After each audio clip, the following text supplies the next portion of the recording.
কচুর বড়া বানাবো। এখানে নিয়েছি মদন কচু, নিয়ে খোসা ছাড়িয়ে ধুয়ে গ্রেটারে গ্রেট করে নিয়েছি। দিয়ে দিচ্ছি নুন দিয়ে 5 থেকে 10 মিনিট সময় মেখে রেখে দেব। তাহলে কচুটা একদম নরম হয়ে যাবে, সফট হয়ে যাবে।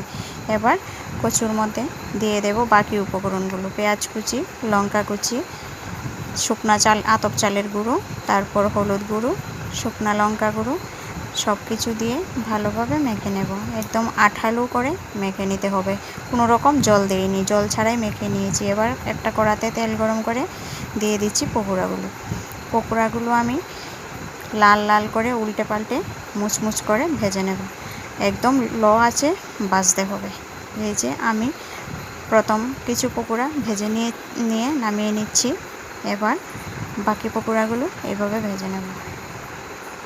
এই যে সব কটা পকোড়া এভাবে ভেজে নিলাম, এবার নামিয়ে নিচ্ছি।